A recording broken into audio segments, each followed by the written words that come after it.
Okay, and then it's already on, all I have to do is just. Yep, absolutely. So, Thank you. perfect. That top one will advance it, or I'm sorry, the middle one will advance it. The Got it. bottom one below it will go back. Perfect. And then the top one will spotlight. Got it.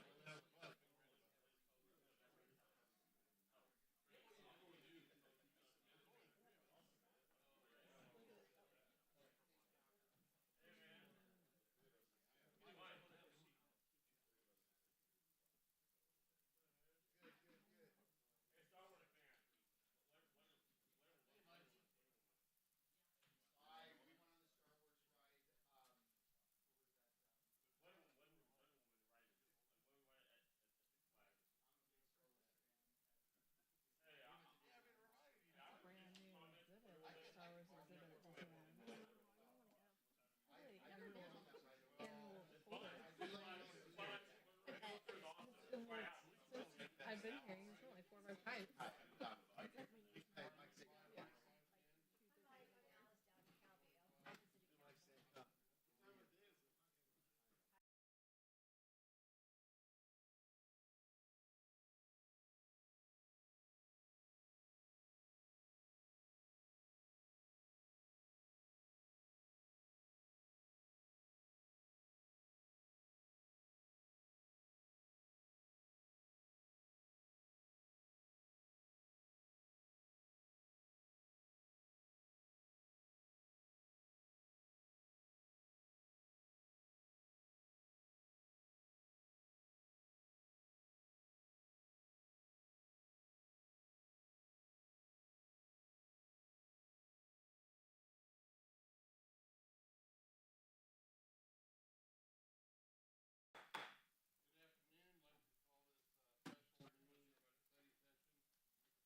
I'd like to call this special meeting, study session to order. This is Sutter County Board of Supervisors, and we have a procedure for public comment. Members of the public will be allowed to address the board within the respective items listed on the agenda only. The law requires that the business not appearing on the agenda may not be discussed at a special meeting. If you wish to speak on any item appearing on the agenda, please fill out a speaker card, give it to the clerks over there, and noting the number and the agenda item about which you wish to speak, and present it to the board clerk. Okay, roll call, please. Supervisor Flores. Present. Supervisor Ziegemeier. Here. Supervisor Baines. Present. Supervisor Conant. Present. Okay. Lisa DeLeby will present the item. Presentation to inform the board and community on community choice aggregation and pioneer community events. Is this on? Okay, great, thank you. Thanks for having us today. And I also want to welcome the Live Oak, City of Live Oak folks as well, and the mayor with the boss next to her. So thanks for having us, and I just want to have introductions of our staff. So we're very happy to have with us today Alice Dowling-Calvillo, who's a council member with Auburn, is also our board chair on our Pioneer board. I'm Don Eckert, the Chief Executive Officer. Sam Kang, if you want to raise your hand, he's our Chief Operating Officer. Gina Stasi-Vanacore is our Director of Marketing. And then you mentioned Lisa is going to handle the slides and keep us on point. So we're very happy to be here, and I just want to kind of give a CCA 101 start here, and then we'll kind of get into some specifics about Pioneer. And so we'll kind of, each member of the team will have a few slides to cover. But I'll start us off with what is a CCA. So it really started out of the energy crisis in the year 2000. Some of you may remember that. And that was a nightmare for the state.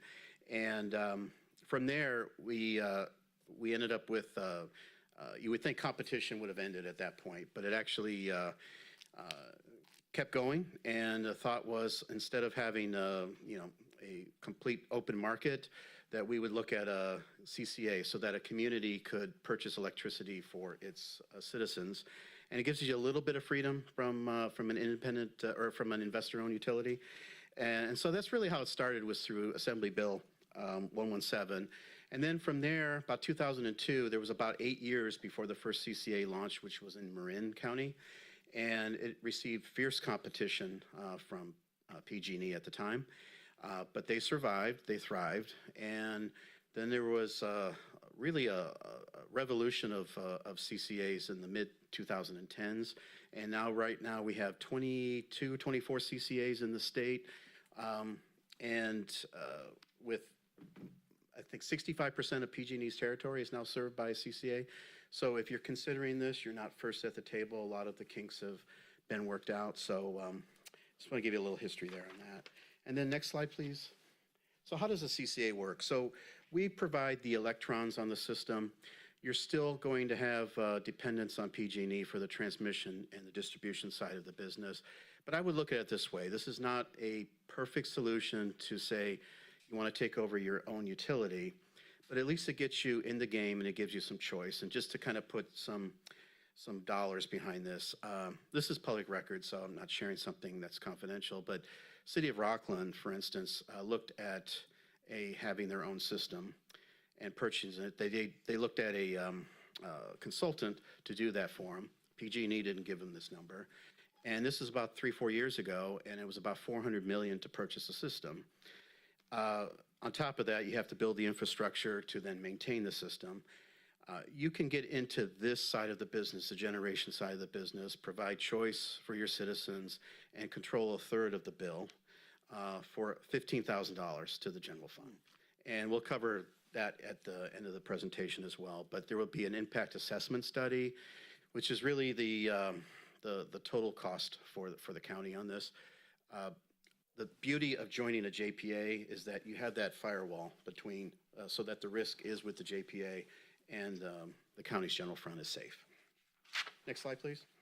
So benefits to your citizens, and I won't cover every bubble on here, but we look at for our board, stable and competitive rates are number one priority. So we want to provide your citizens a lower utility bill. We formed in 2017, we launched service in 2018, and by the end of 2024, we'll have saved our customers about $126 million in ratepayer savings. Those are dollars that are staying in our territory, not going to Oakland. Used to be San Francisco, they've moved to Oakland. And I think that's pretty significant for considering the investment at risk. Also, you have local control, so we'll cover governance in a moment, but you have a say on the generation side of the business.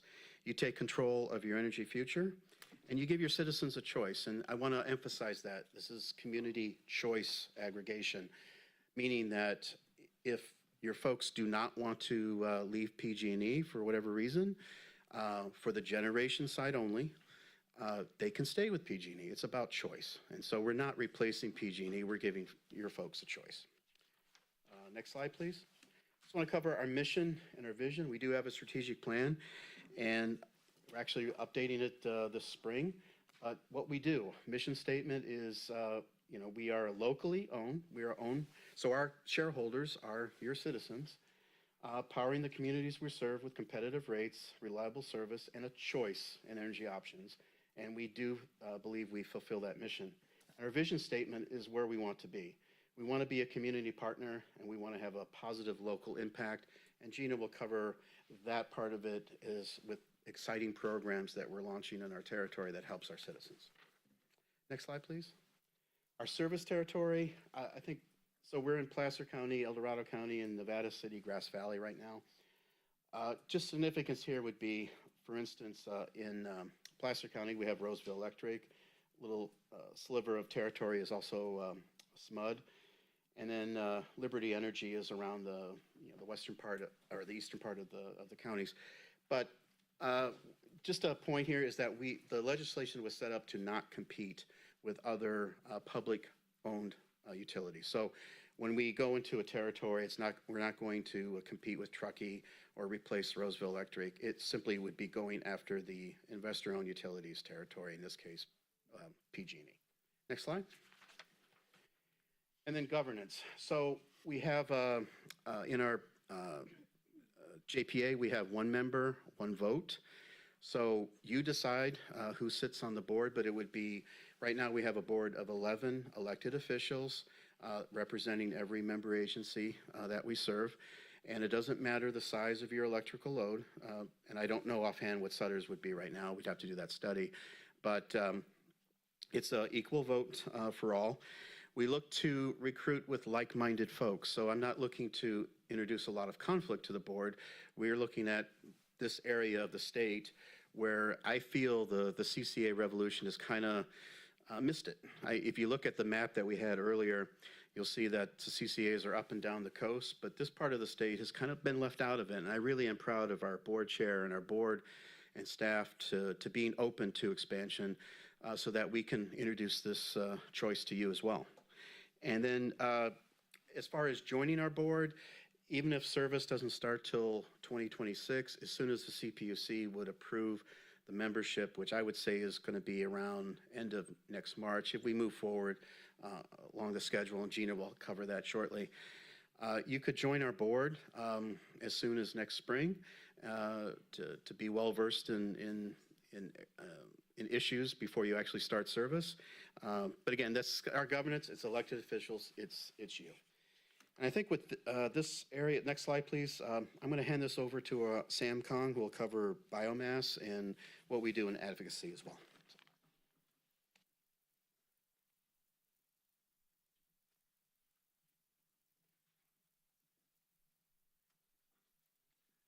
Good afternoon, everybody. So thanks, Don. I think, I just wanted to say I'm really pleased to be here to have this discussion. I've been a consultant since 2017 and launched about a dozen CCAs, and I can say mainly they're coastal CCAs.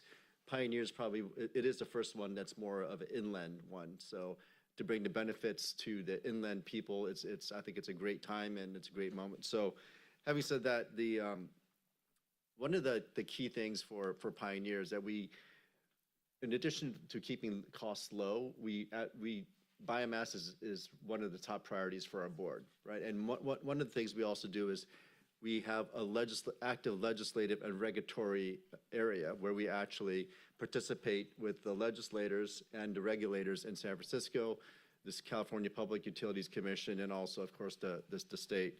A great example of that is on the legislation. As I said, we're very interested in biomass. So one of the issues with biomass, it's more expensive than typical energy. So to help bridge that gap, I actually sponsored work with Aguirre Curry's office and another CCA to sponsor and get AB 843 passed. That was done unanimously on a bipartisan basis.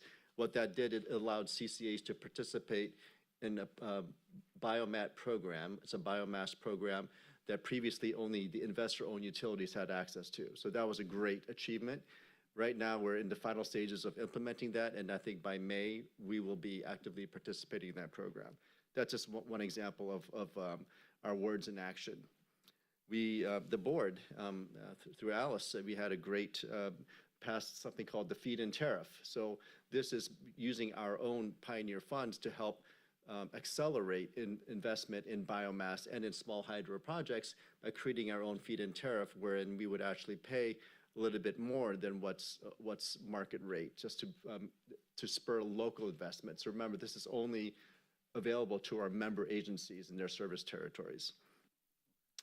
And on education, so we work hard in education. We recently had a great turnout. We had a meeting at SPI. So those who may or may not know SPI, they have a sawmill in Lincoln. They also have a biomass facility. So meaning when I say biomass, I mean they burn biomass wood to basically create electricity. We had about 9 legislators show up, and again, it's for us, I think, to make change in the state, we need to educate our legislators to help make bills happen that foster that. And I just want to round it out by saying we just do general advocacy with different things to try to keep costs low. We work with the CPUC on matters relating to decisions for mandating different ways to calculate energy costs, what we have to buy, what we don't have to buy. And we basically, by putting out new regulations that force load serving entities like Pioneer to buy more, we kind of create this market that just feeds on itself and just the prices just escalate. So we try to lobby against that. We try to make sure that we do things to try to keep the electricity costs low. And biomass energy, and I think just one final note on that is we do many things, but another thing, so people are probably familiar with the PSPS events, the public safety, public shutoff, and which PG&E has done, and it disrupts a lot of businesses and hospitals and elderly care facilities. So it really impacts our service territory, not so much the coastal ones, right? Because we have the wildfire risk. So it's not our job, but because the wires, again, as Don pointed out, are managed by the IOUs, investor-owned utilities, but we advocate on our member agencies' behalf to say, hey, you can't just turn it off willy-nilly and just whatever you want. You have to, let's get a process, you have to be more transparent and all those things. So as an example, we also do things like that. Lisa, if you skip ahead we're gonna mix it up a little bit. So we're also, wanna make sure, again, we put our money where our mouth is, right? So this is community reinvestment. As Don mentioned, we are a community utility. So the money that we make we don't make the money, but the money that we receive doesn't go to pay dividends. It goes to reinvest back in the community. A great example is when we, first expanded to El Dorado County. One of the first things I did was buy electricity from El Dorado Irrigation District, which is a hydro facility. So we invested back in a community. We could have bought from anywhere else in the state, but we chose to work with them as our partner, as a local community partner. So that was about $126 million. No, I'm sorry, that one was 37 million. I don't have my reading glasses, these numbers are kind of small to me. So 126 million was how much we've actually saved so far, our customers. And there are 15 million feet in tariff. We work also with Placer County Water Agency, also buying electricity from them. Energy efficiency programs, we're going to be investing $2 million there. And 1.2 million in renewable energy credits from Sierra Pacific Industries, SPI, from their biomass facility. So again, we invest back into our community. Next slide, please. And then as to show, Pioneer is the lowest cost load serving entity in the state of California.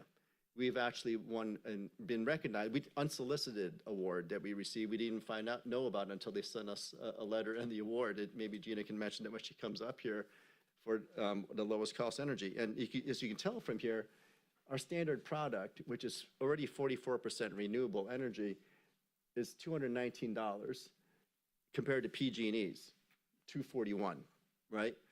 And even our Green 100 product, which is 100% renewable energy, PG&E doesn't even have that, is still about $15 cheaper than PG&E, right? So not only do we talk about it, we actually deliver on what we say. So that just wanted to pass on those messages, and I'll let Gina talk about some of the great programs we have.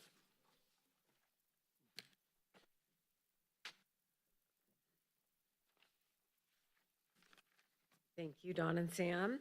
Don mentioned our commitment to the communities that we serve. Sam mentioned some of the programs that we have to incentivize development and development and generation. What I would like to talk to you a little bit about are some of the programs that we have created specifically to serve the communities that we are in. We do have a community advisory committee. It is comprised of volunteer members of the community. We meet monthly, and we really listen to them to hear about the types of programs they would like to see. From there, we've developed a number of programs. One thing I would like to mention is any program that a customer has with PG&E rolls right on over to Pioneer. And then in addition to that, there are programs that we have implemented, some of which are our online marketplace for customers who are interested in solar. It's complex, it's complicated. We did create an online marketplace where we vet vendors and we help customers kind of sort through the products that they need and connect them with vendors who are verified to take a lot of the stress out of that process. We are, for those who may not be in a position to purchase a solar system but are interested in maybe leasing a system, we are launching a program for solar battery or solar plus battery. Again, that helps provide stability in the event of power shutoffs. We have a subsidized LED lighting program, so customers in our territory can go to retailers in our territory that we are partnering with to get deep discount LED lighting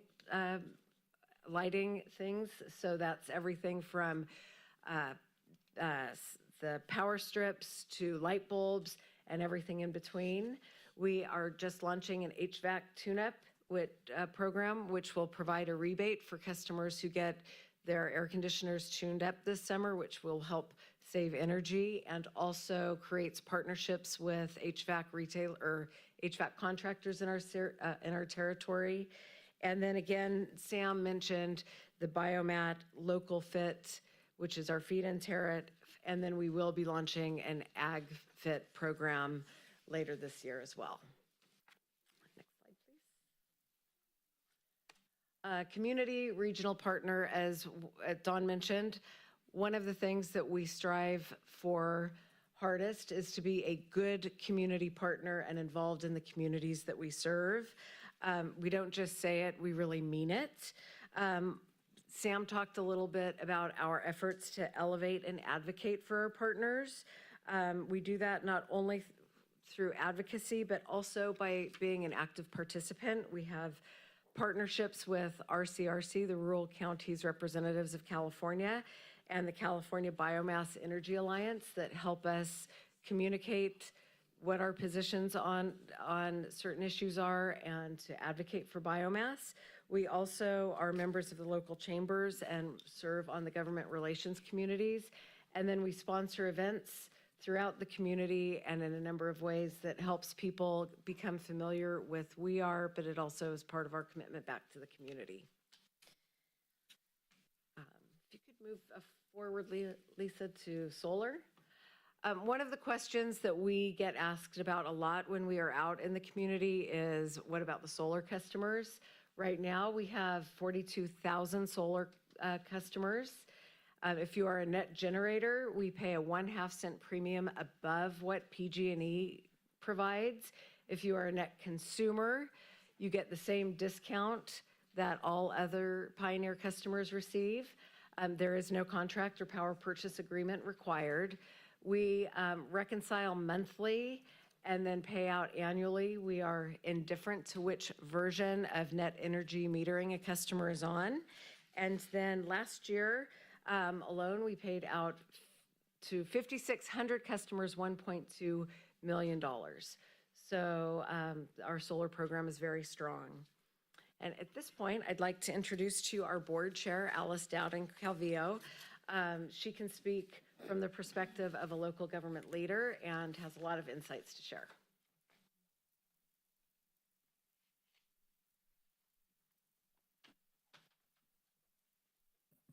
Good afternoon, gentlemen, and everyone in the audience. It's my pleasure to be here today. I'm Alice Dowden-Calvillo. I am Auburn City Council member and the chair of Pioneer Community Energy. I've been sitting on the board of directors, I think, for 4 years now, and this is my 3rd term as chair of the board of directors. And it's just been, this is probably one of my favorite assignments as an elected leader, to serve on the Pioneer Community Board of Energy. And there's a variety of things here, but I just kind of wanted to talk to you, as an elected. And why Pioneer? We are a not-for-profit organization. So, and I think that's really important when we talk about our customers, our constituents. We provide them with a choice. So we're not PG&E. Our revenue does not go to pay board of directors or stakeholders or shareholders, not stakeholders, shareholders.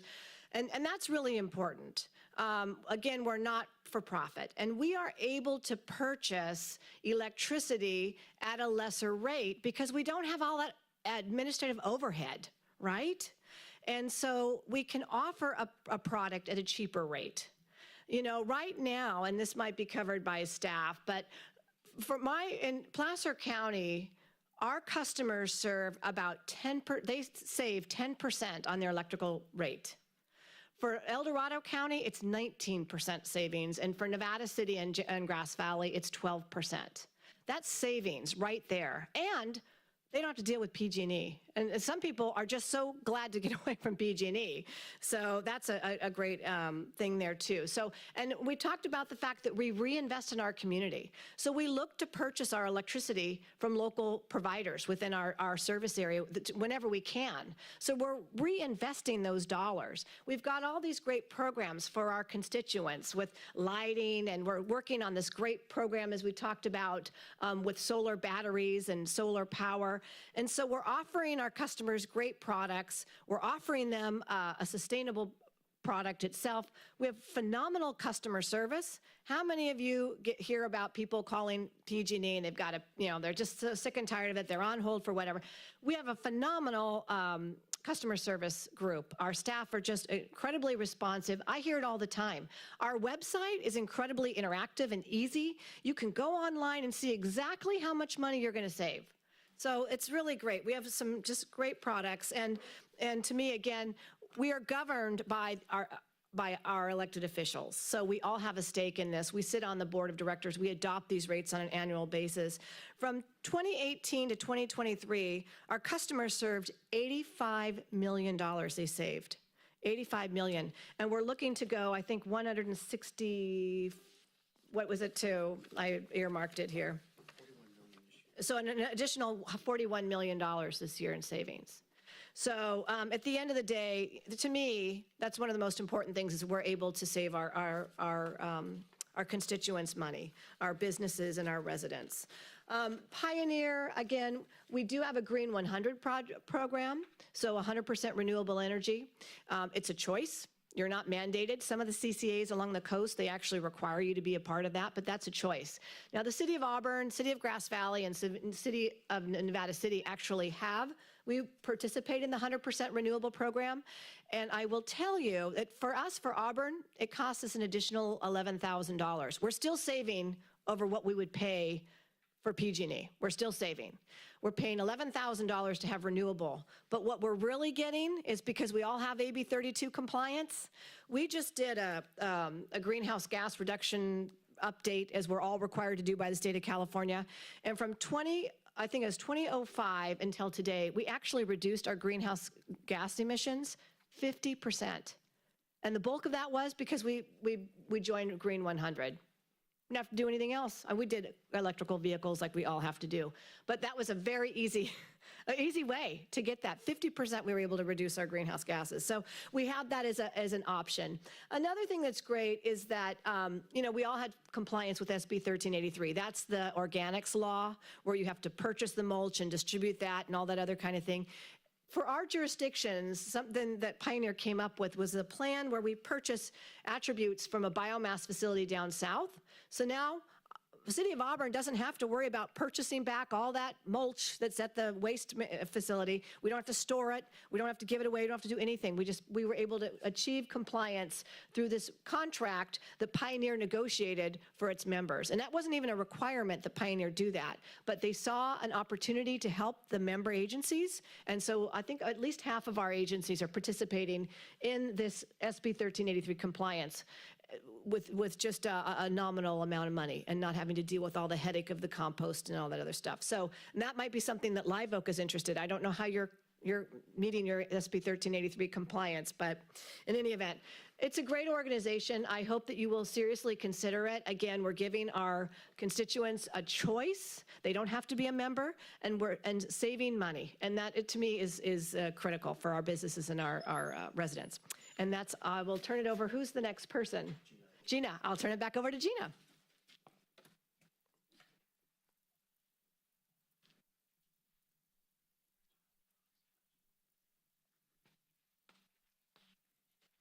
Thank you, Alice. So the following outline, or this slide outlines a timeline for expansion. Here we are in spring of 2024. We would need to get cracking. I think the next steps would really be to continue on with compiling a staff report and doing a formal presentation to the full board or the city councils who may be interested. From there, we do an impact assessment study, which really studies the feasibility, the financial feasibility for the county or cities to join our JPA. We do share the cost of that by 50%, so it's equally split. And then we have to go through the necessary approval processes, which would take place in fall. Not only does each of the boards have to approve to join Pioneer, each of our member agencies needs to approve the expansion. So that is quite a process. Assuming all of that goes well, we file what's called an implementation plan with the California Public Utilities Commission. That would take place in December, the end of December, and they have about 90 days to either approve or deny the plan. Assuming they would approve it, that takes us to March of next year. At that point, Sam and his team can really work to begin looking at what the energy needs are and procuring the energy for a launch. And we work in partnership with the city and the county to make sure customers who are transitioning over to Pioneer know what's going on. It's very transparent. Again, going back to that idea of community partnership, we work with the Rotaries, we do town halls, we work with the elder communities. We go wherever the customers that we need to talk to are, so that it's a very straightforward process. And we make all of the information available. And then depending on the launch date, whether that's in 2026 or later, Sutter County, the cities of Live Oaks, the city of Yuba City, would then have a choice in their energy options. So next steps. What we really need to determine here today is we need some direction on commissioning an impact assessment study. If you are serious, we will also go back to our expansion committee, which is comprised of board members, later this month or in early May, to get approval to pursue future expansion and partnerships. For the impact assessment study, it is $30,000 per entity, of which we pay half. The results would come back in late summer. That would help us that would help guide the path forward. And again, one of the things that I want to emphasize is that the only out-of-pocket expense for you to join the JPA is the cost of the impact assessment study. There's no impact on your general funds. There's little to no staff time outside of that. And there's no annual fee or other charges associated with joining our JPA. So that outlines who we are and what the process would be to join. So at this point, I'd like to open up to any questions, and I think Dawn will come back here.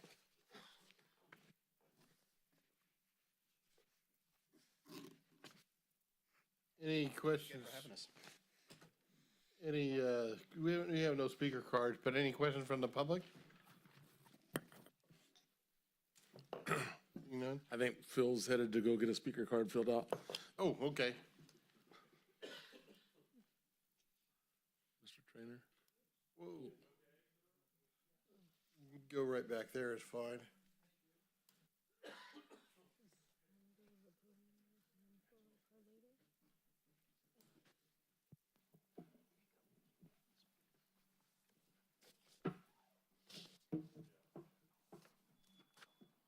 Excuse me dawdling along here, but such is life. These people from Pioneer, I think that the city, I don't think we got any option but going with them or going with another community power type business. What people don't look at is that the farming community pay an awful lot of money for pumping power. And nobody ever represents them or nobody ever says anything about it. But right now, I believe we are paying around 54 cents a kilowatt for energy, and that includes generation, which is manufacturing electricity. The other two issues that they have in there that haven't been addressed is the transmission and distribution. And that is the big issue right now, cost-wise. 20 years ago, 10 years ago, it really was nothing. But PG&E have been able to raise those prices quite considerably. I would suggest to the board that if we do go, which I'm talking about we because I'm one of the citizens here, if we do go with Pioneer, one of the things we have to look at is that I believe this area, Yuba City, Marysville, and Marysville has to be part of this in order to make it work. These two communities can provide a lot of their own power. I think we could go in and we could probably go in at the cheapest rate that anybody has because of what we know about generation. I've been in the electrical generation since 1984. We put in the first 25 megawatt plant back in 1984 over in Marysville. Yuba City at that time turned me down. But poor old Yuba City seems to have the ability. I'm not speaking about Yuba City itself, I'm talking about the county. They've been offered, when you look at the Bullard's Bar, they were offered to going in on that. And at the time they refused, and look at what they missed. They missed $100 million a year. But as far as Pioneer goes, I would go with them. I think there's some things that I would like answered. One of the problems that I have with them is that they don't seem to answer their telephone. No matter what you say, you may have a good suggestion for the board that you look after your customers, but when you look at the reviews on Google, a lot of the customers don't like the answering systems that you have because you don't answer them. I made 4 phone calls, never got an answer. If I had gotten an answer to these 4 phone calls, I wouldn't have been here today. But first of all, gentlemen, I believe we should take a look. Pioneer is the one that probably is the most logical one for us to get in with because they have the right, they've got the right background. Thank you. So with all of that, Thank you very much for your comments. For it. Thank you. Any other speaker cards? Nothing? Any questions from the board? Sorry, through the chair.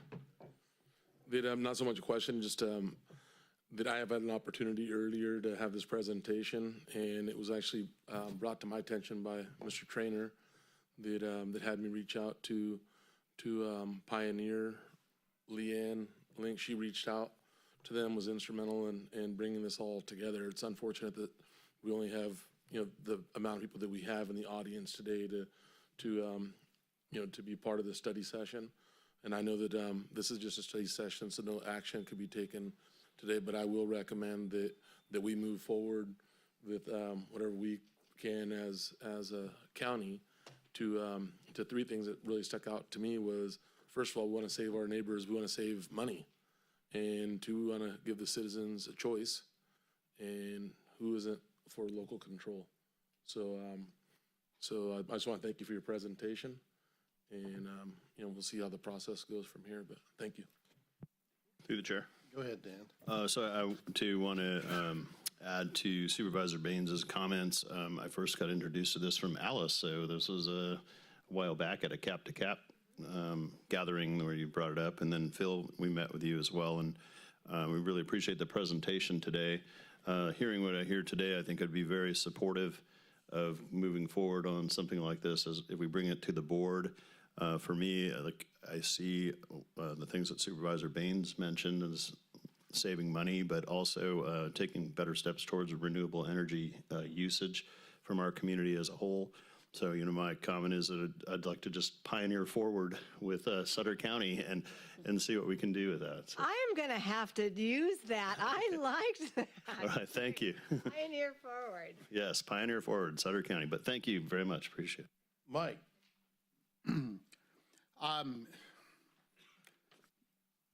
PG&E, we're $2.2 billion in profit after all our rate hikes. It's only going up over and over. Now, I agree with my colleagues here, but the one thing that I'd like to do is I'd like to have that serious sit-down meeting with Yuba County Water Agency at first. You know, we have one of the largest water plants right next door. And at the end of the day, you're buying power from these types of people. So why should I go through you when I just go direct? So that's going to be one of my questions as well. So I owe it to my constituents, you know, to ask all these questions. And like I said, I like what I hear. It sounds great. And something needs to be done. I agree with giving the choice to the community members and letting them pick and choose. But something has to be said about SMUD. And we all know people who live in Sacramento use SMUD, and the savings that they receive there, it's incredible. Yeah. But like I said, I think that this, me personally, like I said, I want to have these other conversations before I personally vote on spending any money here on any study, just to see if it's even plausible, even doable with Yuba We County. would love to have Yuba County, you know, we would be very interested in expanding. And I've had conversations with their board a little bit myself, just as we sit on, you know, we all sit on a lot of the boards together and we chat. Well- So Gary with Yuba County, and so. Do you buy any power from? No. We currently do not, but we certainly, as Sam pointed out, if we were there, that would be number one, our purchase agreement we'd like to do. My understanding with Yuba County right now is that they are looking at either forming their own CCA or joining another one. There's been an ongoing study for about 2 years now. I'm probably going to check in with them in the next month or so, see where they're at, but that's a great point that you bring up. The nice thing is that we're established already, and it does take quite a bit of time and energy and money to get up and running. And so we are already on the ground and serving our customers, and there's quite a bit of an investment. I mean, I know Yuba County Water has a lot, but it's not just something that can happen like that when you formulate the CCA. So, but we're always interested in talking to them. If there's no other question from the board, I have actually 4 items. And some of them kind of piggyback on what everybody else has been talking about. The first one's ag pumps, time of use meters. I assume you guys have some kind of program for that? We are in the process of, we hope to have that rolled out this summer. Okay. And the next was, of course, Yuba County and Billards Bar, 550 megawatt powerhouse. It'd be a shame if these two communities don't do something together, because we are literally back to back with each other, and friends and neighbors as well. And many people farm on both sides of the line. And the next question I think is, I already know the answer to, but you don't go into SMUD's territory, correct? But isn't part of Placer County in SMUD as well? Yes, so it is. So you don't go in those areas? Correct. Okay. And then the last one is we have a tremendous amount of biomass from agricultural production, and Yuba County has it from the forest region as well. I would hope that we could come up with some kind of locally designed and run biomass plant in this area, in these 2 counties, because I think they have a tremendous amount of opportunity. I would love that. So what we do, our role in that is that we become the off-taker. So you're going to have a project developer, but they need an off-taker to get the financing. And that's where we come in. And then if you got the fuel source, which is the biggest cost in biomass sometimes, that certainly is music to our ears. That's great. Okay. That was my questions. The board is very supportive of biomass. It's something, in fact, my trip to Cap, I'm really talking about wildfire and fuels reduction, but also the biomass piece. So that's very important to us. Yeah. I think we've talked about that before. Thank you. We sure did. Yeah, more than once. Thank you, and I really appreciate you guys' presentation today, and thank you for coming. Thank you. Thank you. Meeting's adjourned. Until the next one starts, 15 minutes.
Order. This is the meeting for April 9th. Members of the public will be allowed to address the board during the board's consideration of each agenda item.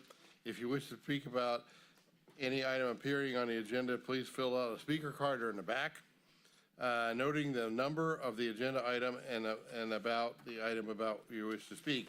Present it to the board clerks. And if you wish to speak about more than one item, agenda item, please fill out a separate speaker card for each item. If you wish to speak under public comment, please note that on the speaker card. When the matter is announced, please approach the speaker's lectern in the back and be recognized by the chair. Okay. Roll call, please. Supervisor Flores? Present. Supervisor Ziegemeier? Here. Supervisor Baines? Present. Supervisor Conant? Present. Okay. Lloyd Centers of Crossroads Community Church will be doing the invocation, followed by Lisa Herbert, Ag Commissioner for Sutter County, for the flag salute. Please remain standing.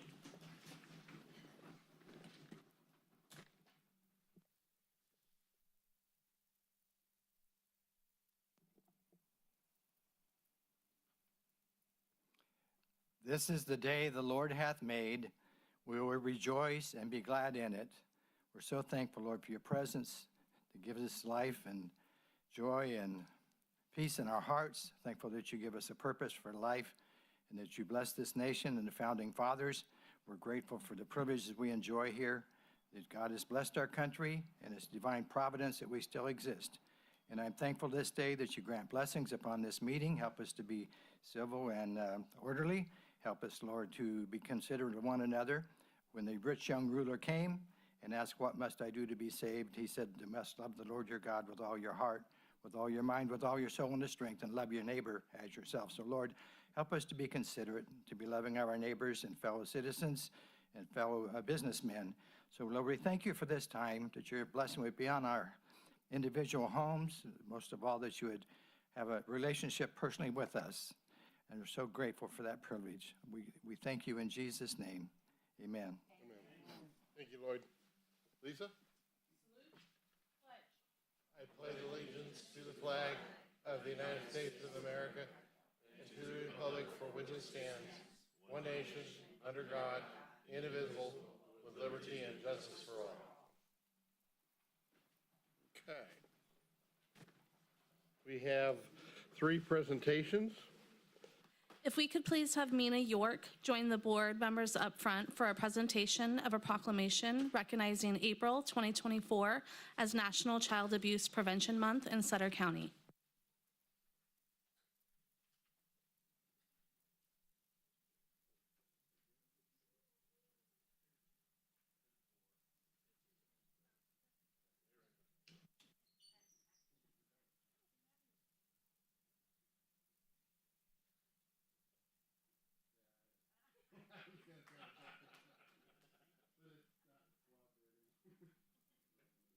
Anyway, the tragedy of child abuse and neglect affects every community.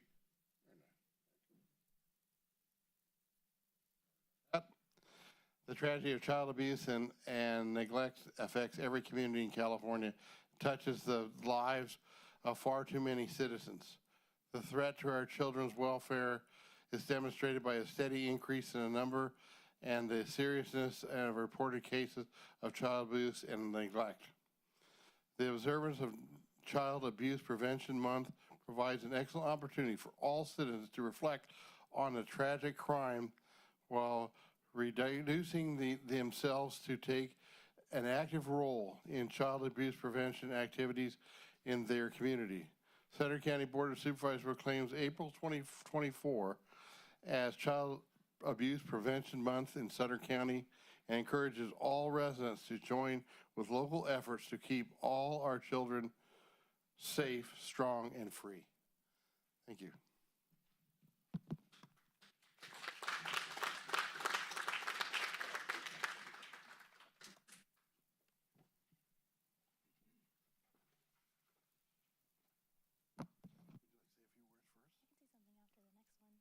Do the next one. All right, okay.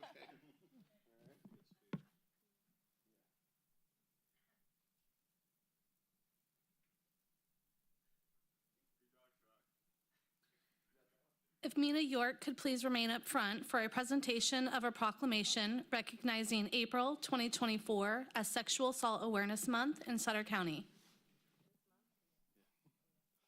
Okay, Sexual Assault Awareness Month. Casa de Esperanza has led the way in addressing sexual assault by providing 24-hour hotline services to victims, survivors, and their significant others, responding to the emergency calls, offering support and comfort to those impacted by sexual assault during medical exams, criminal proceedings, and empowering those impacted by sexual assault to the charter of their own choice for healing. Sutter County Board of Supervisors, in recognition of the important work done by sexual assault programs in collaboration with the Casa de Esperanza, proclaims the month of April 2024 that no means no. People working together can make a difference in the fight against sexual assault and gender violence in our community. Now I can say something. Thank you. Hi, everybody. My name is Mina. I'm the Community Engagement Coordinator over at CASA.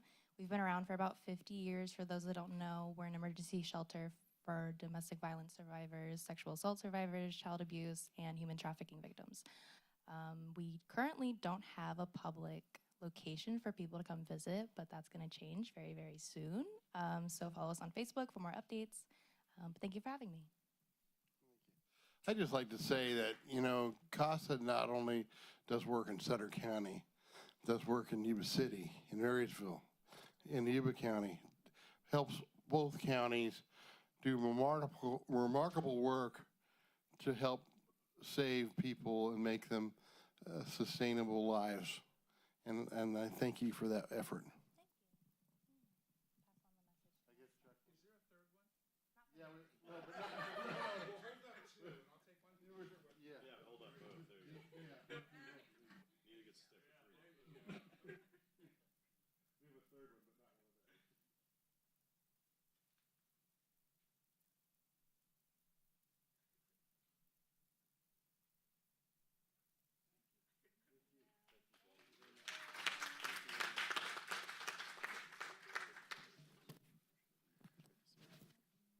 If we could please have Michelle Blake join the board members up front for a presentation of a proclamation recognizing April 6th through 12th, 2024 as Week of the Young Child in Sutter County.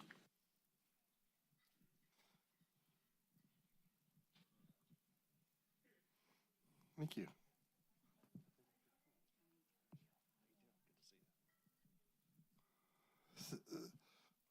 Okay, this is the last proclamation or presentation. Sutter County is home to over 7,000 children ages birth through 5. And a time when children's brains undergo the most rapid development, setting the stage for all future learning. Over the past 25 years, Sutter County Children and Families Commission has been at the forefront by supporting early childhood services, advocating for policy change, supporting the professional capacity of providers, serving thousands of families, investing over $26 million in the local community. Sutter County Board of Supervisors recognizes and celebrates the Week of the Young Child and supports efforts to encourage every child in our community that can thrive and succeed. Thank you, Chairman Conant and esteemed Board of Supervisors, for recognizing this week as the Week of the Young Child. And on behalf of Sutter County Children and Families Commission, and along with all of the other dedicated professionals that give their passion, love, and service to children 0 to 5 and devote their time to early education and care, It's an honor to accept this award, and I do want to mention that in honor of this week, there are a variety of services and events and opportunities to join us to celebrate children. So please follow Sutter County Children and Families Commission on our Facebook page, and you will see all of the different events that we have planned for this week. We hope to see you all there, as you're all invited. Thank you. Thank you, Michelle. Thank you. Thank you.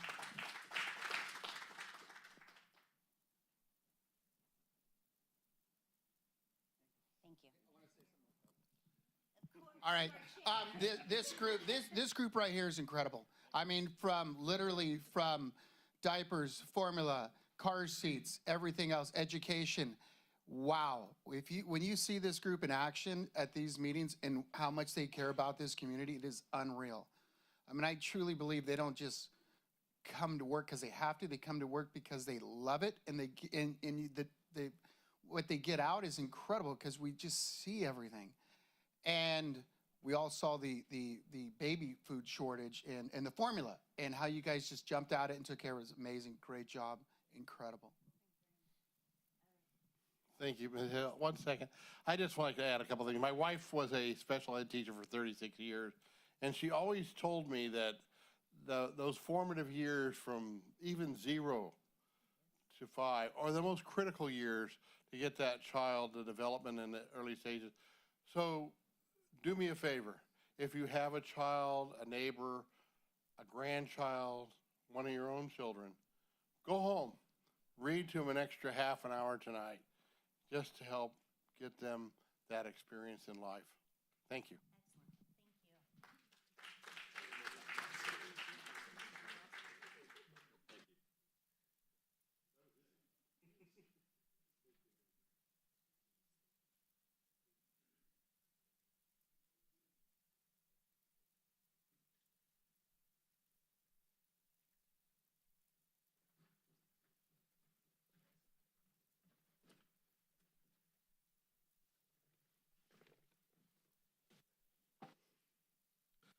Okay, moving on. Public comment. Members of the public will be allowed to address the board on items of interest to the public that are within the subject matter jurisdiction of the Board of Supervisors. State law provides that no discussion or action may be taken on any item not appearing on the posted agenda. Do we have any speaker cards? Yes, we have 2 public comments. Our first public speaker is Tony Farley. Okay, Tony, you're on deck. Tony Farley, South UC, South Sutter County, near Hyde Park. Yeah, Carmen Baines is back. What's up, Carmen Baines? There's Mike Ziegler. He's another Star Wars fan. Yeah, I see Mike Ziegler. There's Dan Flores, Marisol Star Wars fan. Matt Conant. I don't know what fan he is, but he is a good fan. Deborah said today's International Be Nice to a Lawyer Day. I like that. And there's Steve Smith, Professor Steve. There's the Marine right there, the Marine. There's Scott Smallwood, the two-star under sheriff, and 4-star Bad the Bone sheriff. There's 6-sleeve Katie Parker deputy. And there's a battalion chief right there with the mustache. And there is Rick Harris, 5-star guy there. Yeah. And Sarah the Viking, Arctic Viking.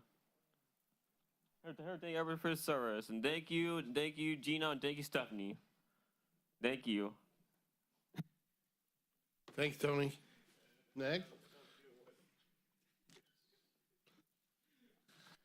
Our next speaker is Maggie Walker.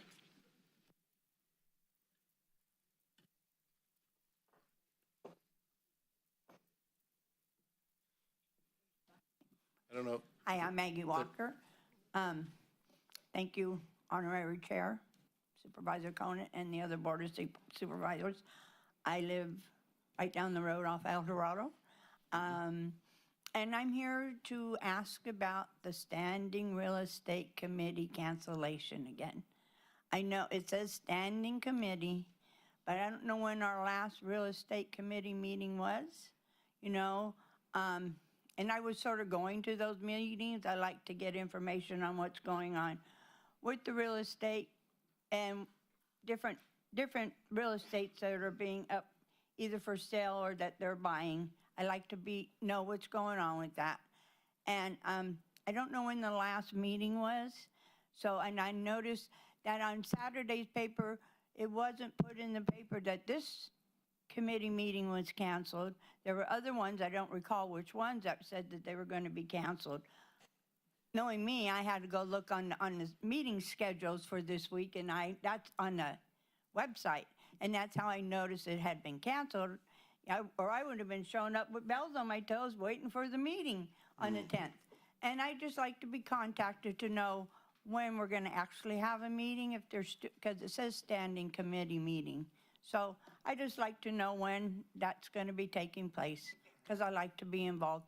And in not just one building, but all the real estate that have been discussed at that meeting. Thank you. Thank you. Any other speaker cards?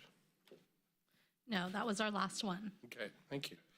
Okay, moving on, consent calendar, items 1 through 18.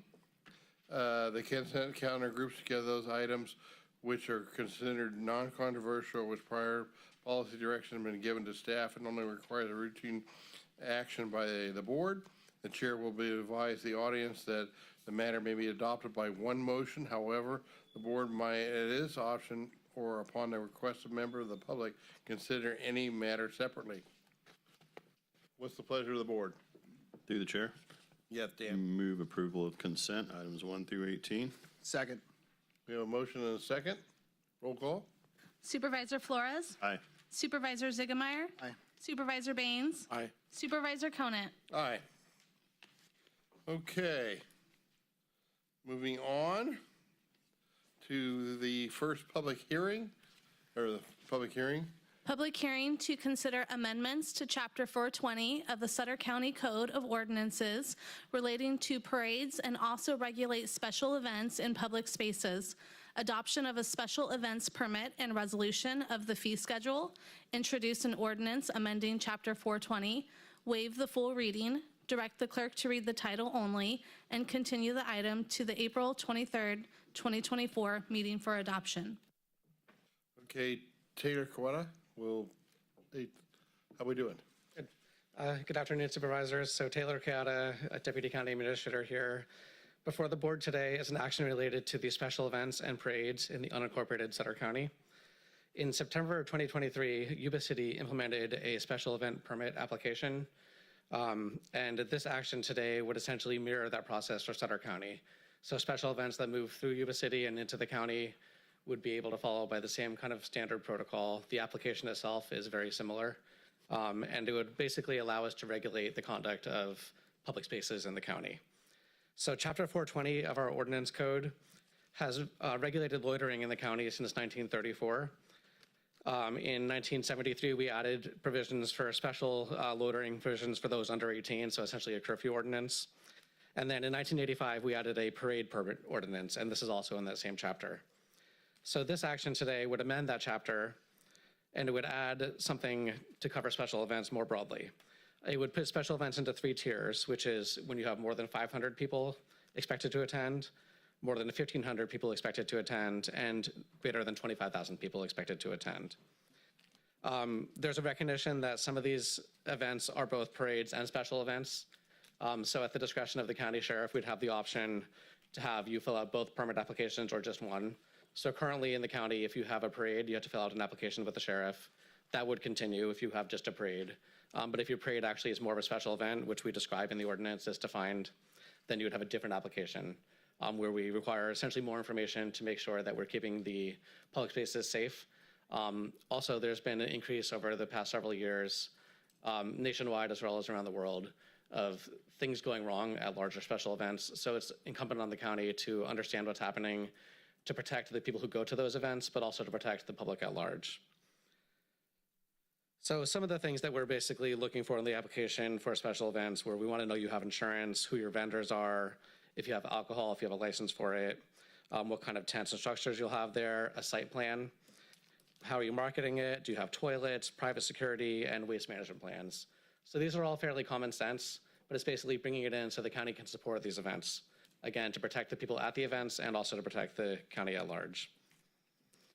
The fee for the special event permit would be set by fee schedule by resolution, as we do for many other fee schedules in the county. So that would not be in the ordinance, that would be adopted by the board, and it could be amended in the same way. The application itself is also before the board today for adoption, and all that is included in your board packet. This also will be net neutral revenue-wise. It's just designed essentially that the fees that we will charge will cover the county's costs in providing essentially the support to these special events. With that, if there's any questions, I'm happy to hear them. Through the chair, Yeah. there's no questions. I move to approve. Excuse me, Chair, if we could open the public hearing first. Open the public hearing first, Garth. Okay. Open a public hearing. Is there any public comment? There are no public comments. Anybody from the public wish to comment on this matter? Nope. Closing public hearing. I bring it back to the board. Move to approve. Move to approve in motions and second. All in favor? Let's do roll call. Supervisor Flores? Aye. Supervisor Ziegemeier? Supervisor Baines? Aye. Supervisor Conant? Aye. Okay. You're gonna go, you read that title? An ordinance of the County of Sutter amending the Sutter County Ordinance Code by revising Chapter 420 pertaining to regulations of highways and sidewalks for parades, etc. Okay. Motion to pass. Moving on to the first appearance item. Lisa Herbert will present the Ag Commissioner's item, number 20. Approval of an adjustment to the fiscal year 2023-24 adopted budget, increasing appropriations by $96,234 within the Agricultural Commissioner's budget, Budget Unit 2601, offset by a reduction in permanent salaries to purchase services, supplies, and capital assets. Good afternoon, Honorable Chair and members of the board. The title was pretty self-explanatory. We are looking to use permanent salary savings to do a number of purchases at this time. Due to workday implementation, purchases will have to be done by April 15th, so we're expediting this agenda item today. For agricultural supplies, we need to purchase skid mount sprayer parts for our weed program, flatbed modification for some safety procedure for protocol. We're gonna do some linoleum waxing for the department in the conference room that everybody shares. We need to purchase a new plotter, printer. We need to increase our travel budget due to my presidential travels. We would like to purchase a new vehicle, capital asset for a pickup truck. We have some plumbing equipment that we need to install a water bench. We've already purchased the water bench materials. Now we just need additional funding to place it into service. And we need to purchase a new electric meter tester. Electric meters are tested per mandate, and our electric meter tester has failed. So we would not be asking for any additional funding at this time. So we would be using permanent salary savings. About 80% of these items will be reimbursed through gas tax revenues next fiscal year. So not purchasing these items would ultimately cost the county general fund money in the next fiscal year. So there's no impact to the general fund at this time. Any questions? Thank you, Lisa. Any speaker cards? There are no speaker cards for this item. Okay. To the chair. Board, do you have any questions? Move approval. Second. Okay, motion and a second. I guess there's no discussion on it. Roll call, please. Aye. Supervisor Ziegemeier?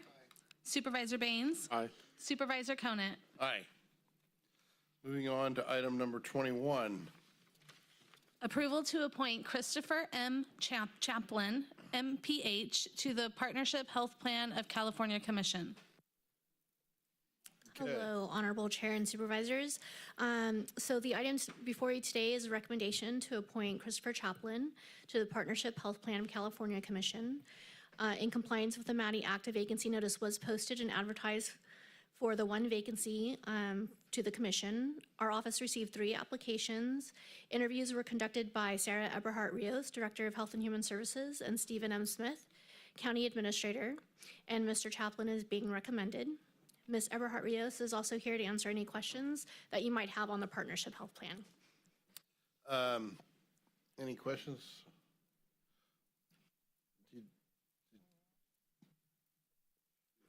Yes. I think that's an excellent selection, having Mr. Chaplin as our representative, and I just would make a motion to approve. Second the motion. Let's see if there's any speaker cards first. Nothing, okay. There are no speaker cards for this item.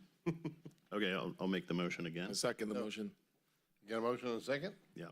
Roll And call. hopefully we're going to hear from Mr. Chaplin, a little speech or something. Supervisor Flores? Aye. Supervisor Ziegemeier? Supervisor Baines? Aye. Supervisor Conant? Aye. Would you like to address the board? Now you've got been saddled.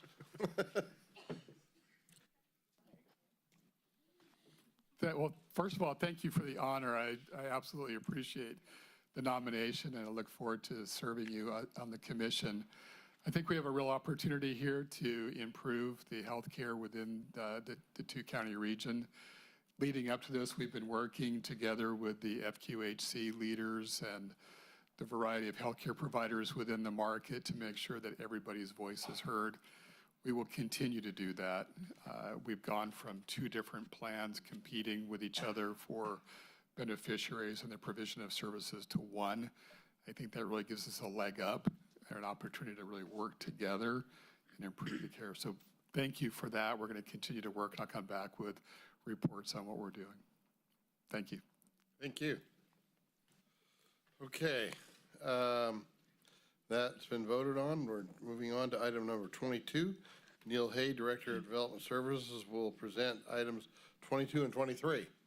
Approval of an amendment number 1 to the Cooperative Agreement 03-0764 with Caltrans to increase the county's construction fund's contribution amount by $195,691 for a total of $1,695,691 for the installation of a new 36-inch drainage pipe under State Route 99 and associated manholes.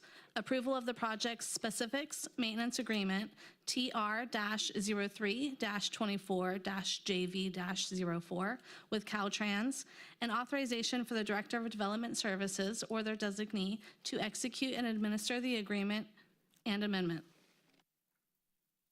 Okay. There are no speaker cards. Oh, wait, Neil's gonna, I'm sorry, Neil. I'm sorry. Yeah, I jumped the gun.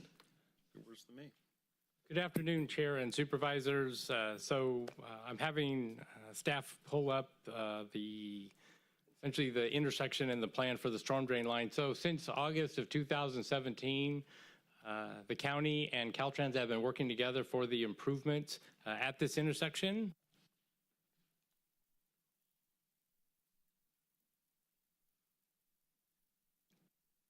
And so now we've gotten to the point where Caltrans is getting the project ready to advertise for construction. It's our understanding work would begin this summer.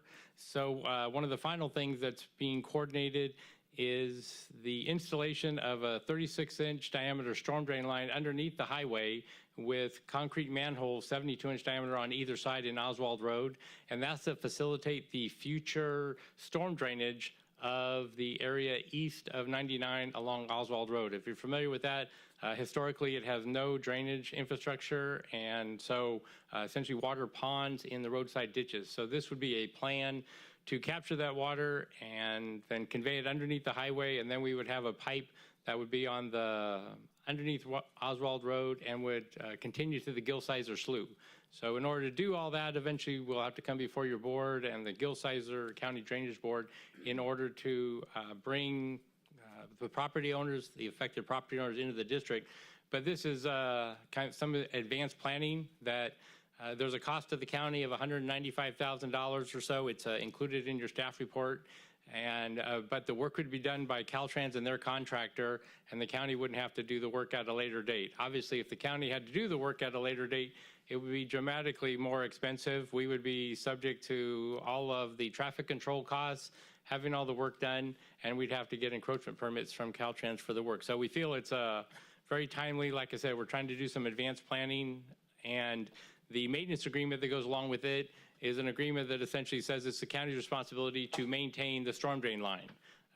So it calls out what Caltrans will do within the right-of-way, but it's our responsibility to maintain the drainage. And so it increases the county's total construction support of the project from the previously the $1.5 million to $1,695,000. And with that, I'd be happy to answer any questions you have. Mike, did you have something? Yeah, I agree with you, Neil.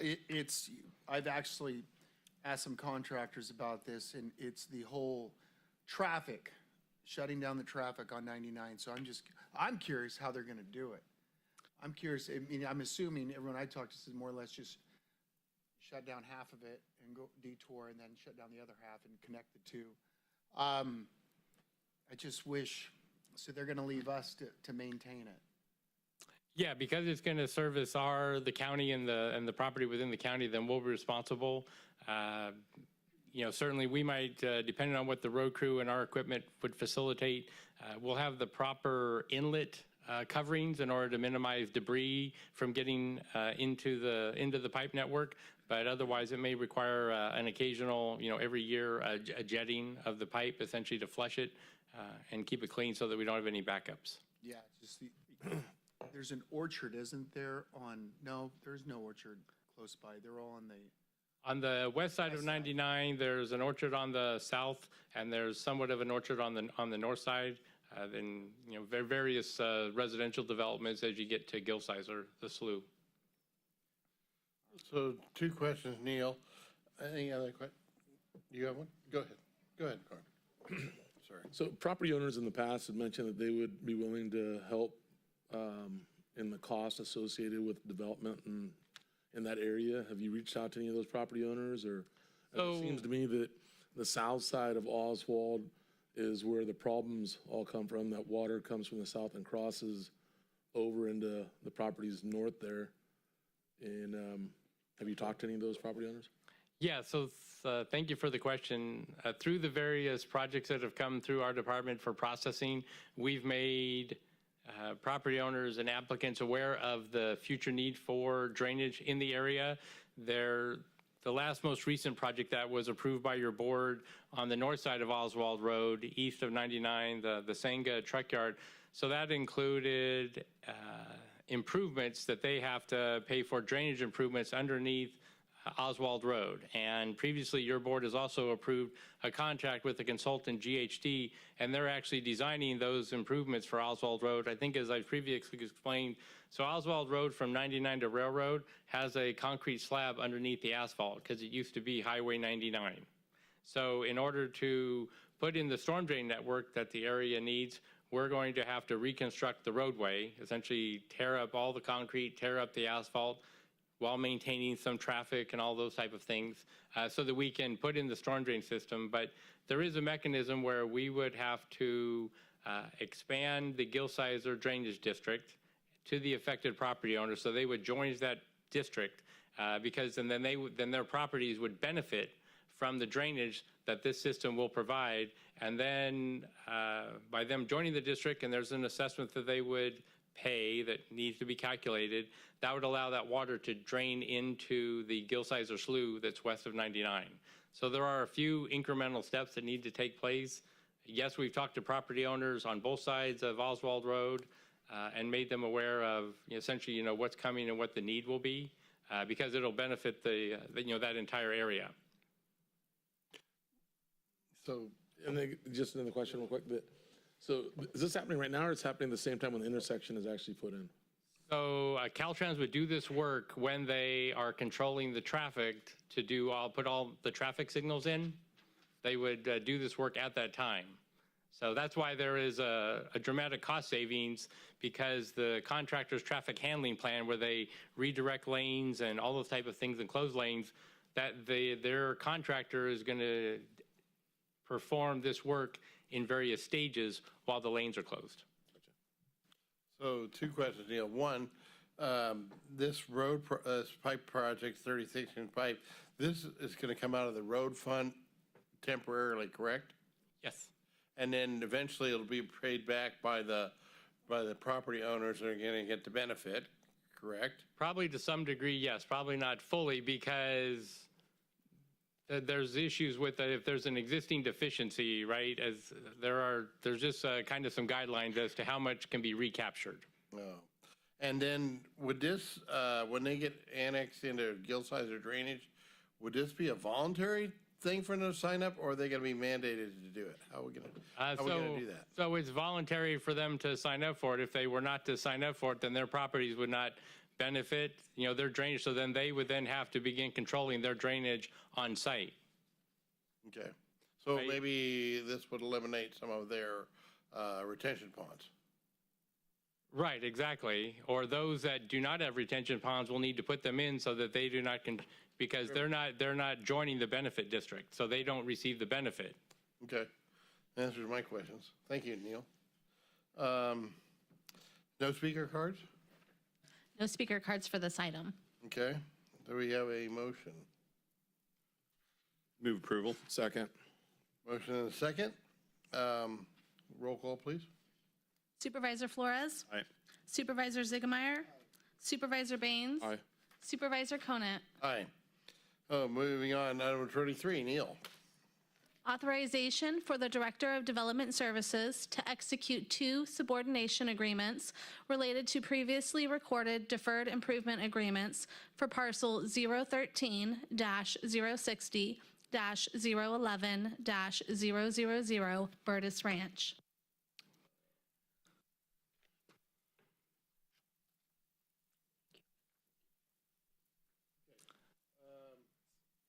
So this matter pertains to a map that was recorded back in 2009, and it was to essentially parcelize and create 7 lots along some county property out in the vicinity of Meridian.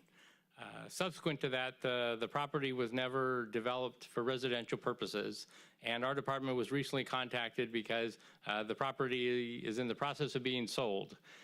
So when the map was recorded, the county, our department, provides essentially the property owner can either make frontage improvements along the affected county roadway, or they could defer those improvements. And to defer the improvements, an engineer creates a cost estimate for the work to be done, and then a deferred improvement agreement is recorded. So there were 2 on this property because of the way it was essentially split. Those properties then are considered a lien against the property. So with the potential transfer of property, the county was contacted because the liens need to be designated to be in a secondary position or subordinate to what would be the primary, we'll say, mortgage or financing for the properties. So the deferred improvement agreements, there's upwards of about 300 in the county, all spread throughout the county. Like I say, they were a kind of a standard course of action to where instead of property owners making the improvements, they could defer them until some time that the county called them in and felt they were necessary. To this date, there's really only been about 1 or 2 that have been called in, but they continue to, be out there. So in dealing with these property and to allow the sale to go through, county council was involved additionally with the financing company, and prepared what are termed the subordination agreements. And they've been included in your packet, and seeking the authority for you to grant me the authority to sign and execute them on the county's behalf. And so it maintains that the county continues to have the deferred improvement agreements, that it's our understanding that the property is currently an ag use, it's going to continue to be an ag use. The other alternatives to this is that we propose is that they could either make the improvements that were spelled out, or 2, they could give the county, my department, a check for the cost of the improvements, and then we would put that into an account, and it could essentially accrue interest until at some point the county needed to make the improvements.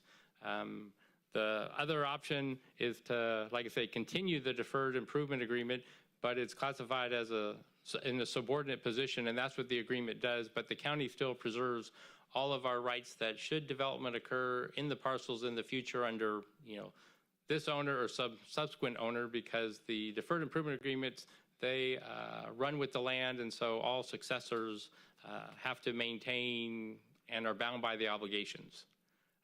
So essentially, we're just proliferating the deferred improvement agreement and still maintaining our authority to call it in should development occur.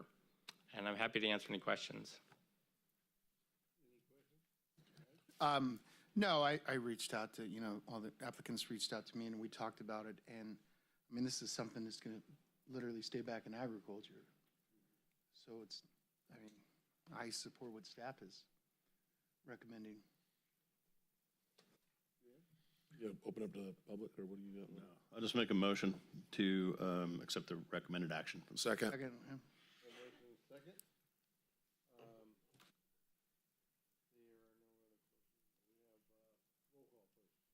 Supervisor Flores? Aye. Supervisor Ziegemeier? Supervisor Baines? Aye. Supervisor Conant? Okay. Excuse me, Chair. I just going to read the ordinance for that one real quick.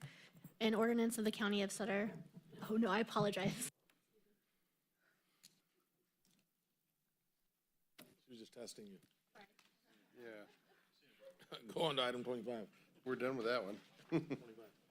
Okay, 24. 5. Presentation of the 2023 Sutter County Domestic Violence Council and Child Abuse Prevention Council Annual Report. Yes. Michelle.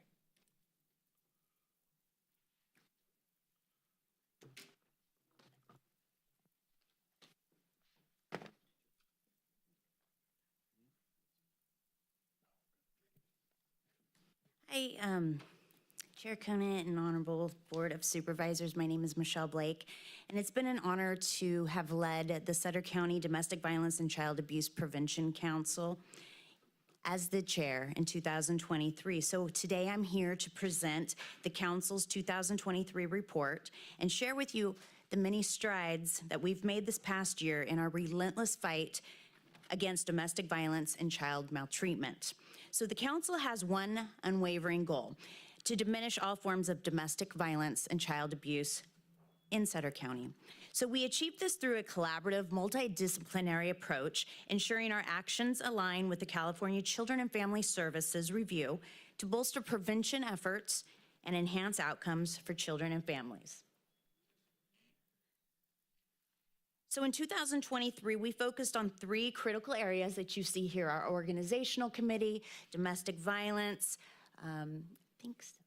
domestic violence response committee, and our community education and prevention committee.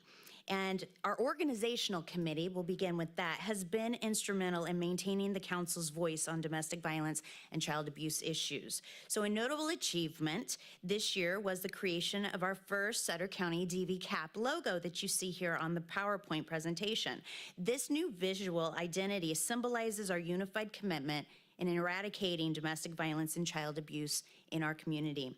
Additionally, our committee collaborated proactively with other councils and the State Office of Child Abuse. And these partnerships have actually brought new projects, such as our event that we held last week, the LISA Project, and funding to Sutter County, further strengthening our efforts to protect our community's well-being. So our DV-CAP meetings are held every other month, and they are platforms for sharing updates, discussing new programs, and monitoring initiatives like our ACES website and the Handle with Care project. Our Domestic Violence Response Committee comprises of dedicated members from our Yuba City Police Department, Sutter County Sheriff's Office, Sutter County Victim Services, and Casa de Esperanza. This committee works tirelessly to gather and analyze data to provide the council with a clear picture of the state of domestic violence in our community. In 2023, we observed some concerning trends in our domestic violence statistics. You can see these statistics on pages 6 and 7 of the report. So while the Yuba City Police Department reported a slight increase of 6 incidents compared to 2023, our sheriff's office experienced a significant rise with 41 additional incidents. This disparity certainly highlights the varied nature of domestic violence across different jurisdictions just within our community of Sutter. So looking at the data over the past 4 years, again, pages 6 and 7 of the report, we definitely see fluctuations in the number of incidents, but a troubling constant remains, and that's the presence of children in many of these situations. In 2023, our sheriff's office reported that 40% of domestic violence incidents involved children, and that's a notable increase from our previous years. And the statistics is a stark reminder of the far-reaching impact of domestic violence, not just on the immediate victims, but on the youngest and most vulnerable members of our community. Casa de Esperanza, as we all know, you just awarded them a lot of proclamations. They are a beacon of hope for many in our community, and they have also provided valuable insights. In 2023, Casa received 325 calls for initial client contacts, with over half of these cases involving children. This consistency in numbers from previous years indicates that ongoing need for support and resources for families affected by domestic violence. And furthermore, our victim services has reported an increase in the number of domestic violence victims they assisted in 2023, with 496 individuals associated with criminal cases and additional 54 without criminal cases. So this rise in victims seeking assistance from our victim services is a testament to the ongoing challenges we face in combating domestic violence, yet the critical importance of the services provided by victim services. So concerning our final key area of community education and prevention, to increase community engagement, the following were observed and helped to elevate awareness. You can see February, Teen Dating Violence Awareness Month, April, Child Abuse Prevention Month, July, Sexual Assault Awareness Month, and October was Domestic Violence Awareness Month. As I draw this presentation to a close, I want to leave you with a poignant truth. The work that we do is not just a service, it's an urgent necessity. In Sutter County alone, the estimated total cost of child abuse and neglect reached a staggering $39.3 million just in 2022. This figure represents not just economic loss, but lost potential, shattered dreams, and fractured lives. Yet amid all these grim figures, we at the council do have a silver lining, and that's the potential for prevention. By concentrating our efforts on bolstering the protective factors within families and our communities, we're doing much more than just averting costs. We're making deliberate investments in the well-being, development, and future of our youngest residents.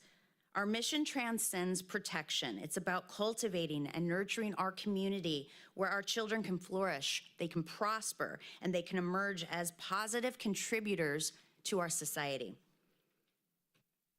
So to put this into perspective, the cost saved through prevention could enable 2,550 children to attend preschool.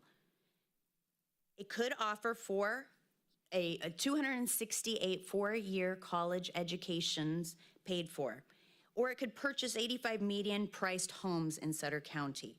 So these aren't just numbers, these are lifetimes of potential that we together can unlock. Furthermore, we know that our survivors of abuse are significantly more likely to encounter the criminal justice system, with 59% more likely to be arrested as juveniles and 28% more likely to have an adult criminal record. The cycle of abuse perpetuates a cycle of loss here in Sutter. Loss to individuals and loss to our entire community. So today, I'm asking that we all unite in a pledge to labor, to champion, and to constantly back our efforts that prevent harm before it happens. Our objective is defined, and our determination is certainly firm here at the council. Collectively, we have the power to convert these financial figures into chances for prosperity, for each child to embrace a healthy beginning, for every young person to receive that education that they are entitled to, and for every family to secure a sanctuary that they can call home, proudly call home, here in Sutter.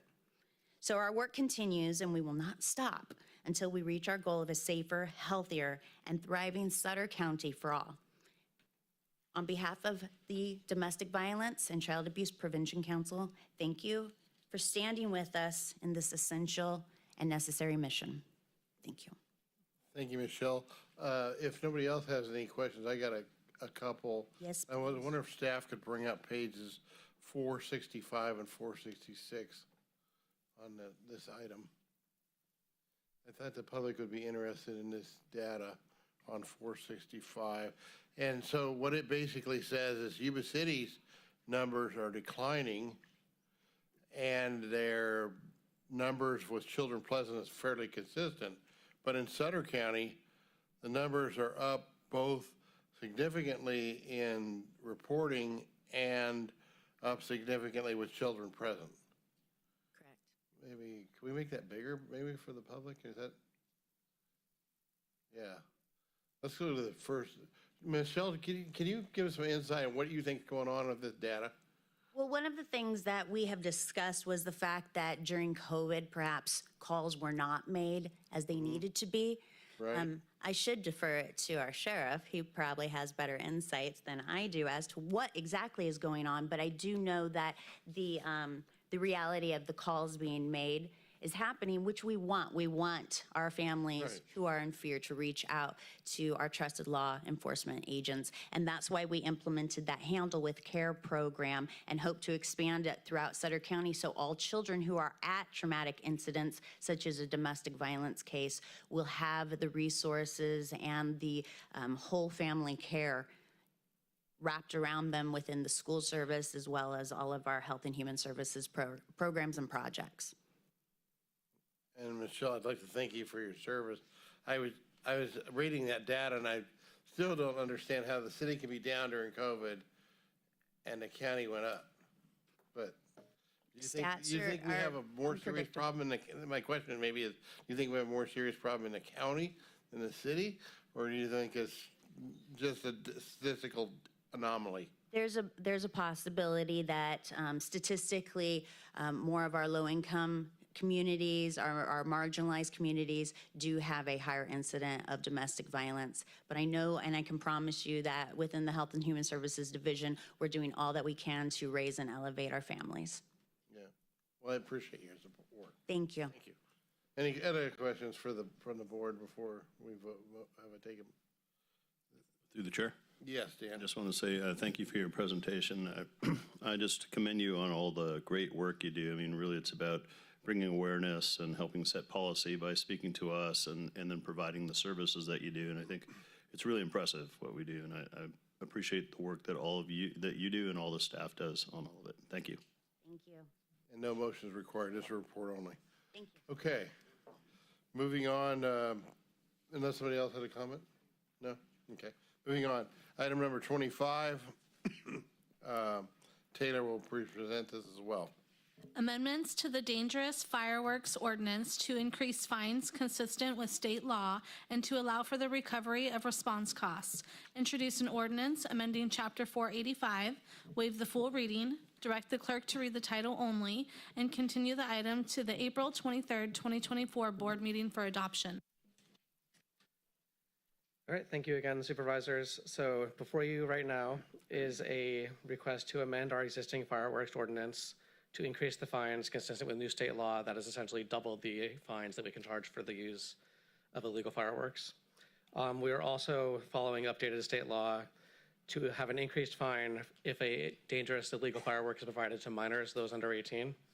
And finally, we are adding a provision for the recovery of response costs by county staff who are involved in identifying and collecting essentially these dangerous fireworks. Now, part of the fines that we collect do go to the state for the disposal, but we do have a lot of local costs involved with identifying these fireworks, tracking them down, collecting them from people. As by way of background, the ordinance that we have for fireworks has been in effect since 2018. And since then, we've seen regionally, not just here in Sutter County, but the use of fireworks has really gone through the roof, and complaints have been, every 4th of July, we hear a new round of complaints. So based on that, we formed a working group out of the CAO's office that worked with the sheriff's office, fire, county council, and emergency services, as well as consulting with others to essentially identify what are our options to try to get a little bit of control of this and do what we can here locally, while also respecting community values and vision for what we want to see in our community. We know there's a lot of people who enjoy fireworks, who enjoy celebrating. There's also people who really do not like them. So this ordinance here today is essentially finding a balance consistent with the state law. We're not making huge changes, but we are just coming up to code essentially with what we're allowed to charge. And also by adding the recovery of response costs, we're trying to give the tools to our sheriff's office, to our fire, to be able to go out there and if they do have costs involved with identifying fireworks usage, to recover that. There is just a little bit more in the larger background. There are two types of fireworks essentially in California. We have dangerous fireworks, which are illegal statewide unless it's a pyrotechnic show authorized by the state fire marshal. And then we have safe and sane fireworks, which is your roadside fireworks that are sold basically for a 2-week period around the 4th of July. And those benefit a lot of local organizations. So we do want to protect those. And this ordinance does nothing to restrict safe and sane fireworks. Those remain legal in Sutter County as they are consistent with state law. So we're not infringing on that at all.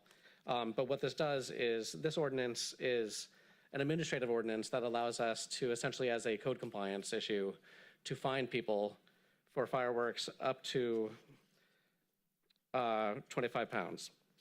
So it's a more efficient and expedient way of charging someone for the use of dangerous and illegal fireworks without going through a full criminal prosecution.